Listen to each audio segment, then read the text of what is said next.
서울 강서구 PC방 살인 사건 피의자 김성수에 대한 정신감정을 마친 경찰이 수사를 마무리 짓고 내일 검찰에 기소 의견으로 송치할 예정입니다. 네, 한편 부하 여군을 성폭행한 혐의로 기소된 해군 장교 2명이 2심에서 무죄 판결을 받아서 논란이 되고 있는데요. 네. 오늘 손정혜 변호사와 관련 내용 짚어보겠습니다. 어서 오십시오. 안녕하세요. 안녕하세요. 네.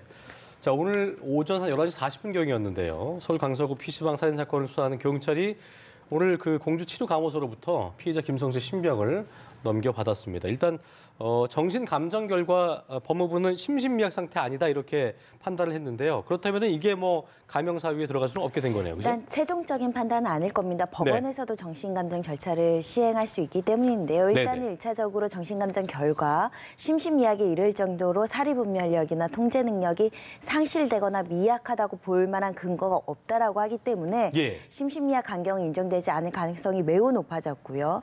실제로 법원에서 한 최근 5년 통계를 보더라도 우울증만으로 심신미약 감경을 인정해 준 사례는 단 한 건도 없었습니다. 그렇기 때문에 심신미약 감경은 주장할 수는 있겠지만 감형받기는 어려운 상태로 보입니다. 네. 자, 그러면 오늘 오전에 김성수가 양천서로 이동이 되는 모습을 저희가 좀 녹화를 했는데요. 관련 영상 보고 대담 이어가겠습니다. 함께 보시죠. 한 달 전으로 범행 당시로 돌아가면은 혹시 다른 선택을 하실 건가요? 네. 다른 선택을 하실 건가요? 좀 피해자 유족들에게 하실 말씀이 있으면 한 말씀. 죄송하고. 유족분들께 한 말씀, 정확히 한 말씀만 해주세요. 죄송합니다. 그 모습을 보면 약간 뭐 이렇게 취해 있는 듯한 느낌인데 눈도 제대로 뜨지 않고 일단 뭐 죄송하다는 말만 연달아 했는데요.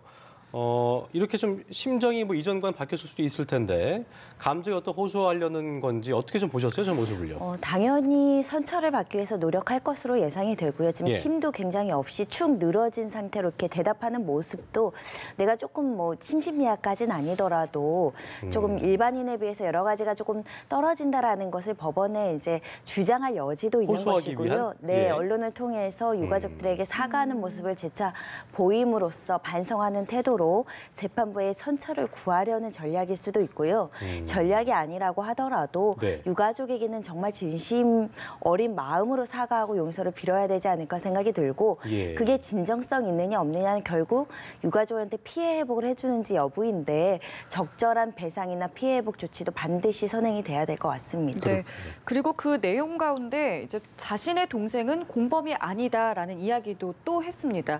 사실 이 동생이 공범인지 아닌지 여부에 대해서는 상당한 좀 논란이 있는 상황 아니겠습니까? 그렇습니다. 경찰에서도 살인죄로 의율하기는 어렵고 예상 가능하지 않은 상태였고 그 당시에 싸움을 말리고 주변 사람들한테 도움을 요청한 정황 등을 비춰봤을 때는 이 흉기로 사람을 살해하는 데 동조했거나 이것을 공모했다라고 보기는 어렵다라고 일단 판단은 하고는 있지만 일단 폭행 혐의, 공동폭행, 공동상해 혐의는 적용 가능성이 있다고 보고 검토 중입니다. 워낙에 사회적인 문제 여러 가지 쟁점들이 다수 발생하는 상황이기 때문에 외부 전문가, 외부 법률가를 다수 선임을 해서 이것을 자문까지 받는다는 상황이고요. 그러니까 처음에는 상해하고 같이 때릴 것까지는 공모하고 묵시적으로도 인식을 하고 있었지만 그 이후에 흉기를 휘두르면서 사람을 죽이는 데까지는 공모하지 않았을 가능성이 있지 않느냐. 이런 것 때문에 검토하는 것인데 왜냐하면 유가족 측에서는 처음에는 15cm 이상 키 차이가 나기 때문에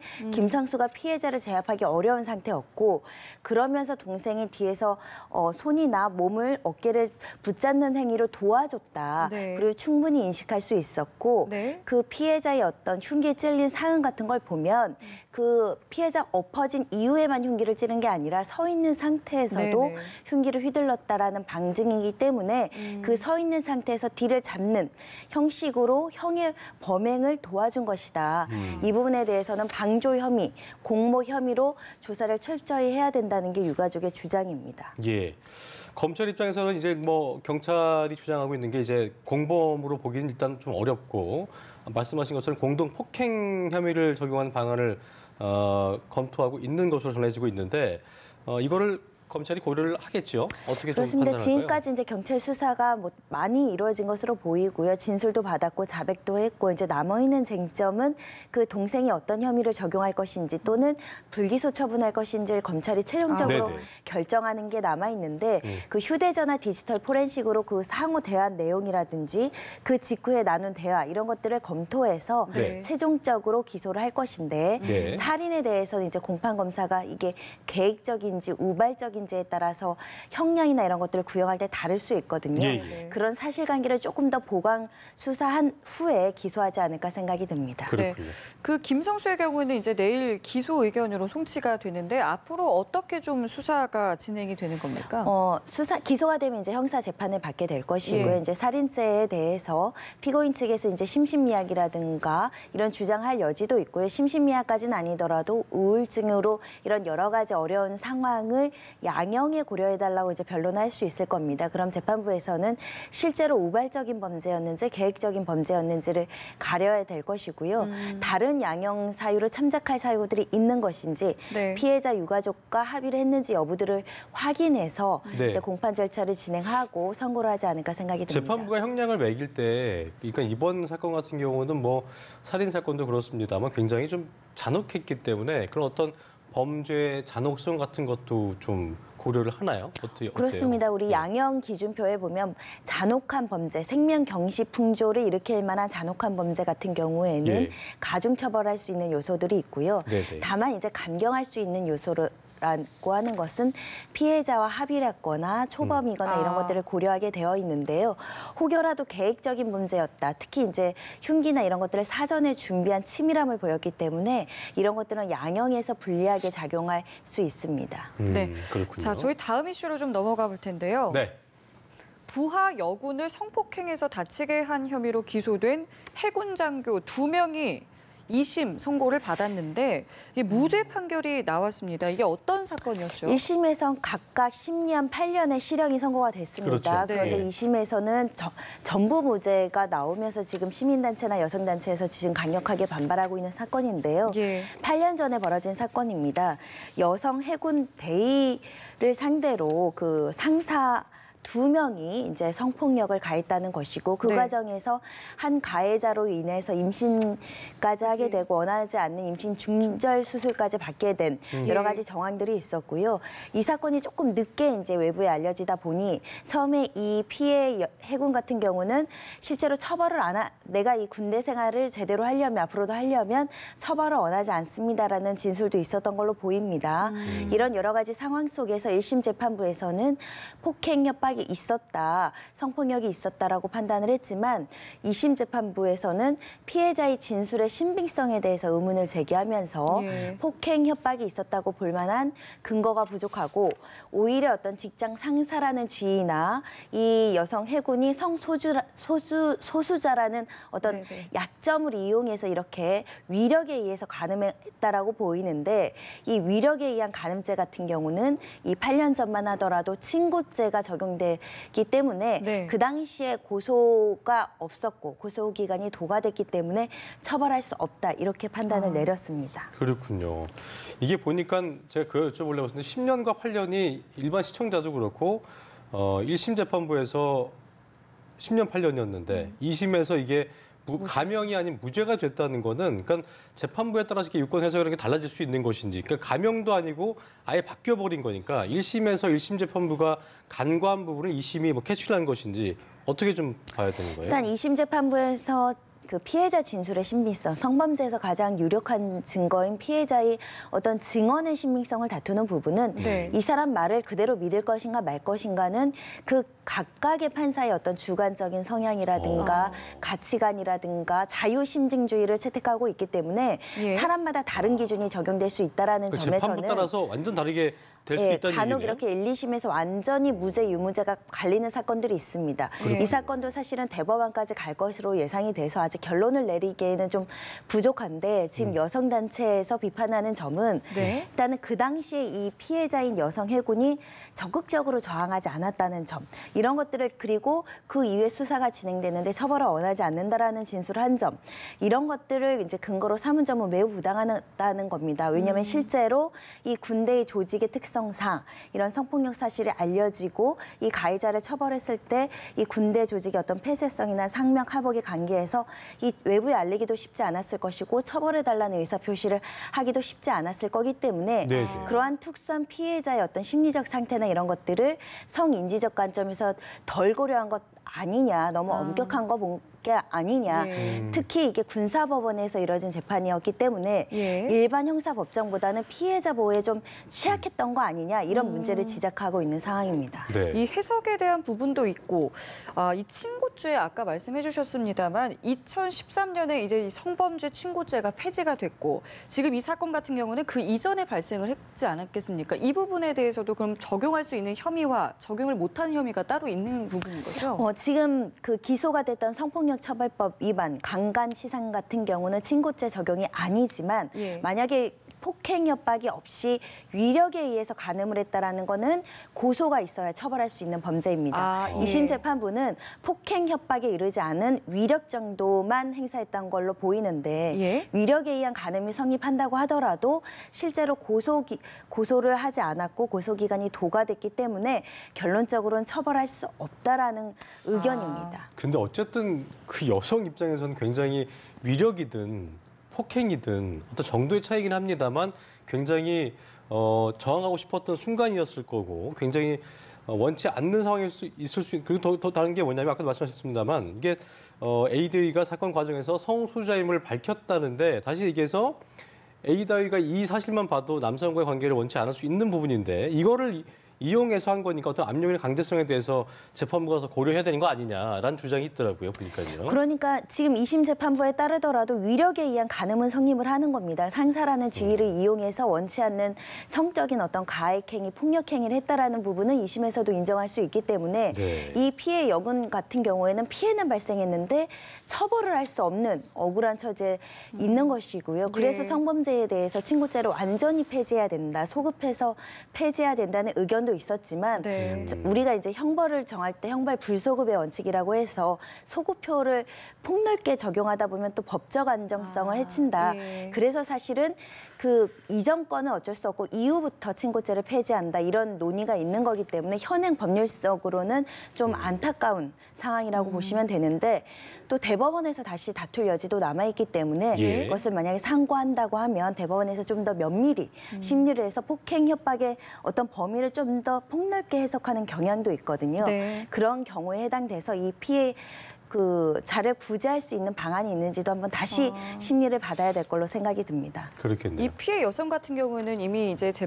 대법원에 갈 용의가 있다는 뜻을 이제 언뜻 비친 것 같은데 이게 지금 1, 2심이 군사법원이잖아요. 그러면은 이 대법원은 저희가 알고 있는 그 대법원으로 가는 네, 건가요? 그렇습니다. 사실 군사법원이 특별법원으로서의 가치는 분명히 있습니다. 군대라는 특수한 어떤 비밀을 유지해야 되고 군 정보력이라는 이런 것들은 외부에 그렇죠. 발설되면 안 되기 때문인데 이제 군대 내에서 성폭력, 군인이 성폭력을 가했을 경우에는 군사법원에서 해야 되느냐 그런 논란은 끊임없이 있습니다. 왜냐하면 예. 국가인권위원회에서 지속적으로 권고하는 것이 성폭력 전담 수사관을 배치해라.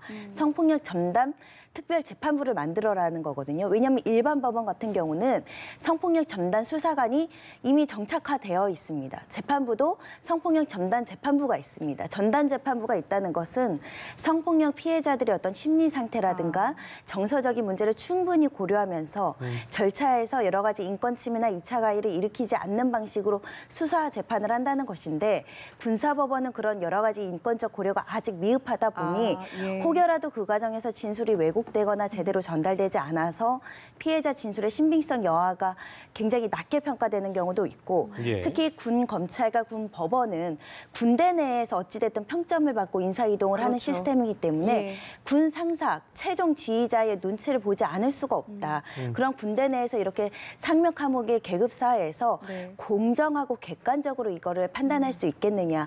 그런 의문이 끊임없이 제기되고 있는 상황이고요. 실제로 통계를 보면 일반 법원에서 성범죄에서 선고유예 판결이 나오는 비율보다 군사법원에서 선고유예 판결이 나오는 비율이 많군요. 8배에서 10배 가까이 많습니다. 선고유예가요? 이거는 곧 군사법원에서의 성범죄가 굉장히 온정적으로 솜방망이 처벌이 일반 법원보다 훨씬 강하다라는 점을 방증합니다. 그렇기 때문에 가해자 입장에서도 그런 걸 판례를 알 수 있는 부분이기 때문에 좀 더 마음적으로도 좀 편하게 상황을 저지르게 되는 그런 것도 있을 수 있겠네요. 그런 배경이 될 수도 있겠네요. 경각심을 덜 주는 경각심을 덜 의미 주는 있습니다. 예방적 효과로서 내가 이 범죄를 저질렀을 때 정말 엄격하게 처벌받고 피해자는 철저히 보호받지만 나는 정말 엄중한 처단을 받겠구나라고 한다면 그렇죠. 더욱 경각심을 가지고 조심할 것이지만 과거에 은폐되거나 솜방망이 처벌되거나 선고유예라는 건 법원이 내려줄 수 있는 최대한의 그렇죠. 선처고 구속되지도 않는 거거든요. 네. 그렇다고 한다면 성범죄 예방하는 데에는 굉장히 역행하는 처사다. 좀 바뀌어야 될 필요성이 있습니다. 시민단체는 군사법원 폐지에 이런 부작용 때문에 군사법원 폐지해야 된다는 목소리를 내고 있는데, 그러니까 폐지까지는 아니어도 아까 말씀하신 대로 어떤 뭐 일반인이 좀 알기 좀 뭐한, 그러니까 그 보안에 관련된 거 이외에 또 일반 그 형사 사건 같은 경우는 따로 좀 이렇게 일반 법원에서 할 수 있게 좀 바뀌어야 되는 것도 있겠네요. 그런 방법도 가능할 것이고 내부에 좀 외부 전문가를 많이 예. 좀 자문이나 이런 거를 받아서 독립성이나 좀 공정성을 유지하는 방안도 고려될 수 있을 것 같고요. 예. 현재는 국가인권위원회에서 가장 중시하게 얘기하는 거는 재판부의 공정성. 이것을 반드시 다시 확립을 해야 된다라는 그 목소리를 내고 있기 때문에 예. 인권위의 권고안 정도는 받아들여져야 되지 않을까 생각이 들고 일반 형사법정에서 피해자들이 여러 가지 각종의 지원을 받습니다. 성폭력 피해자로서. 네. 그런 것도 군사법원에서 적극적으로 시행해야 되지 않을까 생각이 듭니다. 네.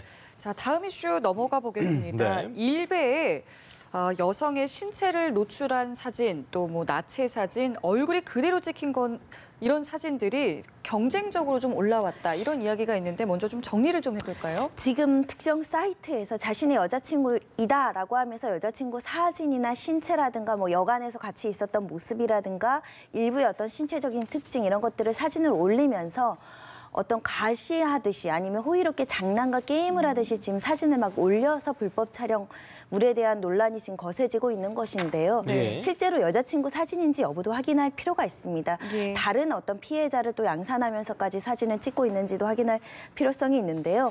어떤 사진 같은 경우는 일반인의 여성 사진이 그 얼굴이 그대로 노출되기도 하고요. 초상권 침해도 될 수 있고 특히 이제 그것이 성적으로 수치심을 야기할 수 있는 사진이다라고 하면은 성폭력 특례법상 불법 촬영물에 해당해서 카메라 등 이용 촬영에 해당될 수 있기 때문에 네. 이런 불법적인 사진이 다수 올라오는데 이것을 경쟁적으로 릴레이하듯이 올리기 때문에 그 예. 심각성이 더 큰 상황입니다. 네. 경찰이 그거 삭제하지 않고 방치하거나 다시 유포할 경우에 엄벌하겠다 방침 밝혔는데 보니까 이제 논란이 좀 커지다 보니까 글을 올린 작성자가 자신이 올린 글을 대부분 삭제했다 그러는데 이게 삭제한다고 해도 처벌은 피할 수 없는 거 아닙니까? 네, 삭제해도 이미 올렸던 행위만으로도 기수라고 하죠. 범죄가 성립할 수 있다라고 보시면 될 것 같은데요. 예. 서울청에서 내사에 착수했다고 합니다. 또 근데 일부 네티즌들은 이것을 비웃고 다시 또 올렸다가 네. 지웠다 하는 행동을 반복하고 있다고 하는데요. 네. 실시간으로 모니터링하는 분들이 이것을 증거를 잡아서 보관한다고 한다면 그 증거로 충분히 처벌할 수 있습니다. 그렇군요. 지금 이렇게 뭐 글을 올리는 게시자도 있지만 사실은 게시를 한 게시자 말고도 유포자도 있고 운영자도 있지 않겠습니까? 이들에 대한 처벌의 범위는 어디까지 좀 되는 겁니까? 지금 경찰에서는 이거를 방치하고 방조하게 되면 이 운영자 이 사이트의 운영자도 처벌하겠다라고 하는 겁니다. 말하자면 그 불법 어떤 게시물이라든가 이 성폭력과 관련된 사진 같은 것을 올렸는데 이것을 적절한 어떤 기술적 조치로 지우지 않고 방치를 하게 되면 방조범. 나아가선 이게 지속적이고 상습적이면 같이 공모했다고 볼 여지도 있어서 예. 성폭력 특례법상 그 불법 촬영죄로도 처벌할 수 있고요. 그리고 민사적인 손해배상도 가능합니다. 그 인격권과 초상권을 침해해서 내 특정 어떤 신체 부위라든가 얼굴 사진을 그대로 그 등장한 그 피해자 같은 경우는 올린 사람, 유포한 사람, 그 운영자를 상대로 각각 손해배상 청구도 할 수 있습니다. 이것도 보니까 이런 올리는 사람들의 심리란 게 뭐 이제 리벤지 포르노처럼 이렇게 복수 심리도 있을 테고 여러 가지 심리가 있을 텐데 아까 말씀하신 것처럼 처벌 수위가 그다지 세지 않기 때문에 이렇게 또 이런 것들이 반복되는 거 아니겠습니까? 그리고 특히 예. 이제 외국 서버에서 올리는 경우, 특히 이제 IP를 막 바꿔가면서 실제 IP를 아니고 자기 아이디를 다른 도용해서 곳에서. 쓰는 경우 하면 예. 잡을 수 없겠다라는 막연한 희망을 가지고 올리시는 분들도 있습니다. 하지만 네. 지금 서울청에서 내사를 착수했다라는 의미는 광범위하게 수사가 들어갈 수 있고 예, 예. 충분히 IP 추적을 통해서 가해자를 특정할 수 있기 때문에 네. 방심해서 만연히 어떤 피해자를 양산하기보다는 행동하시지 마시고 적절하게 공권력에 대한 저항이나 도전은 사실은 굉장히 엄중하게 처벌을 해야 그렇죠. 되거든요. 예. 하지 말라고 이야기한 이후에도 올린다고 한다면 더 엄중하게 처벌받을 수도 있습니다. 그리고 이제 뭐 그것을 들락날락 하시다가 뭐 생각 없이 어떤 댓글에다가 어떤 희롱 글을 올린다거나 조롱하는 글을 올리거나 하는 것도 위험한 일이잖아요. 조롱과 희롱 같은 경우는 모욕과 명예훼손죄로 처벌될 수 있고요. 특히 네네. 그 피해자가 특정될 수 있는 상황에서 그 특정 개인에 대한 명예훼손적인 표현을 쓴다고 한다면 예. 그 역시도 처벌 대상입니다. 네.